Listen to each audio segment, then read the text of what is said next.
In this short mini video, we're going to explore how the adaptive immune response develops and how antigen receptors of the adaptive immune response are generated. So lymphocyte development occurs in primary lymphoid organs, and the two main primary lymphoid organs are the bone marrow and the thymus. Within the bone marrow, B cells mature, developing from a common lymphoid progenitor. T cell development also begins within the bone marrow, but T cell precursors migrate out of the bone marrow and into the thymus, and mature T cell development is completed within the thymus. There are two steps that have to occur within these primary lymphoid organs for these cells to develop. One is they have to generate a functional antigen receptor through DNA recombination. And the second step that has to occur is they have to get rid of lymphocytes that generate autoreactive antigen receptors. So how do we generate these diverse antigen receptors? Well, this is a process, as I mentioned, of DNA recombination. This is a picture of the locus of one of the B cell receptor genes. And as you can see, there's four distinct regions of this locus: the variable region, the diversity region, the joining region, and the constant region. And this locus does not encode a functional gene. The only way you can get a functional gene is through recombining one of the variable gene segments with one of the diversity gene segments with one of the joining gene segments that can then pair with a constant region to get a functional gene product. And so it's this process of gene recombination that creates the immense diversity of antigen receptors. And there are many, many gene segments within the variable, diversity, and joining regions that can lead to very diverse recombinations. This creates massive receptor diversity. There's actually a potential of trillions of unique combinations that are possible. And each B or T cell therefore expresses its own unique antigen receptor. T cells have only one constant region, but B cells can change their constant region. And this is what defines antibody or immunoglobulin isotype. So you will have heard, for example, of IgM antibodies or IgG antibodies. These are antibodies that have different constant regions. But naive B cells, these are B cells that are mature, they've made it through the bone marrow, but they've never been activated by an antigen. These B cells always use the mu or delta constant region, and so they are IgM or IgD B cells. Now, there are some unique similarities and differences between the B cell and T cell receptor. The B cell receptor is composed of two heavy chains and two light chains, each with a constant and variable region that come together and bind covalently to form the antibody or the B cell receptor. And in the region where the two variable regions come together, these come together to form the antigen binding domain of this antibody. Every antibody is bivalent, meaning it has two antigen binding domains. The T cell receptor, on the other hand, is comprised of a single alpha chain and a single beta chain. Like the B cell receptor, it's composed of a variable and a constant region. But unlike the B cell receptor, the T cell receptor is monovalent. It has a single antigen binding domain. Antibodies can recognize soluble antigens, and this is illustrated here. B cell receptors can bind any free-floating or surface antigen, and that can include soluble proteins, it can include pathogen surfaces, it can include lipids, carbohydrates, or nucleic acids, or really any molecule that can fit within that antigen binding domain of the B cell receptor. T cells, on the other hand, can only recognize antigens that are being presented to them by a complex of molecules called the major histocompatibility complex.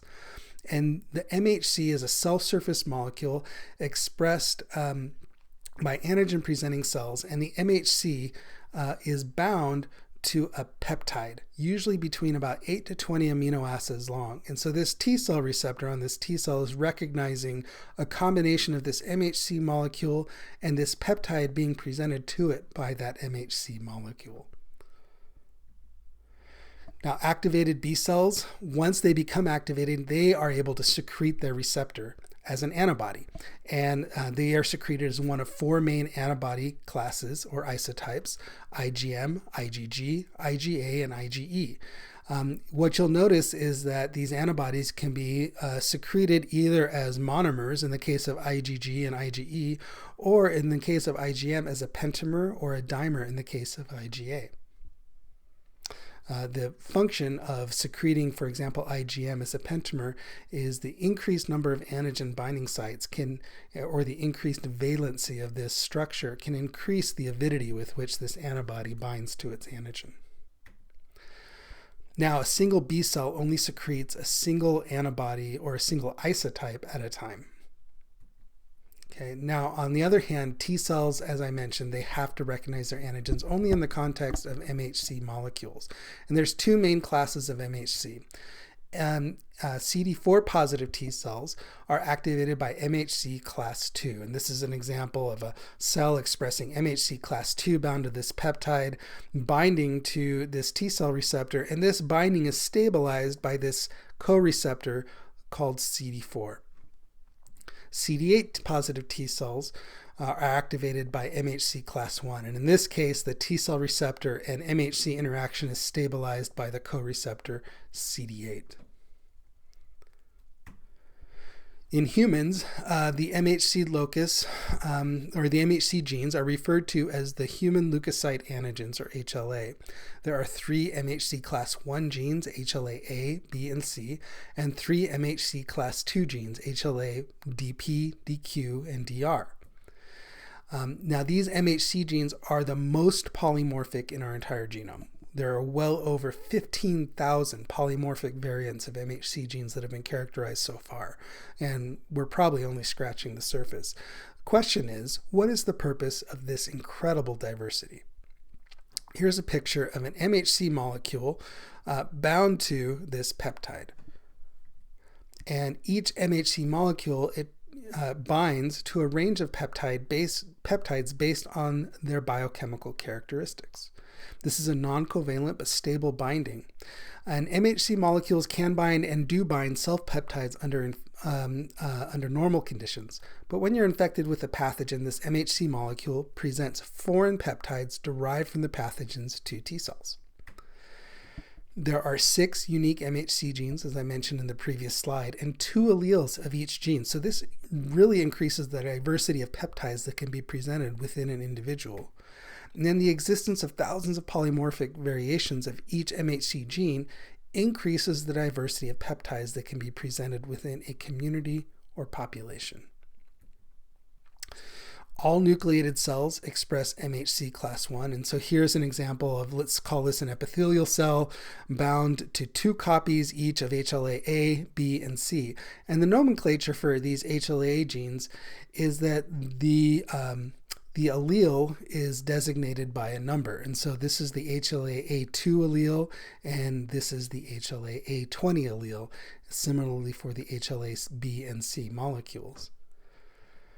Professional antigen-presenting cells, which are comprised of dendritic cells, macrophages, and B cells, also express MHC class II. And so you can see similarly, these cells express all the MHC class I genes, but also express 2 alleles of each MHC class II gene. And this means that MHC genes are codominantly expressed. Both alleles are expressed all the time.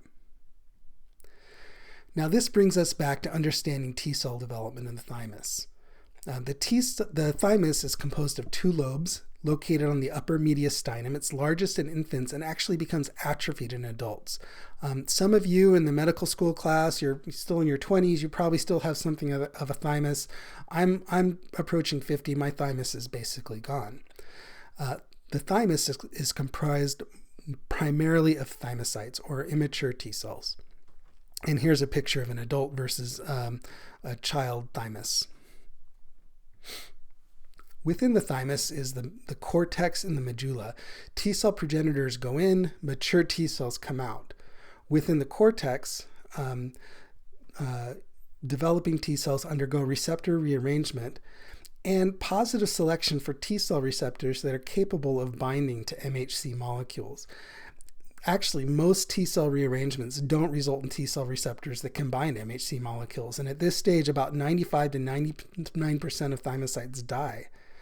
But those that survive undergo a second selective process within the medulla, and this is a process of negative selection during which autoreactive thymocytes are eliminated.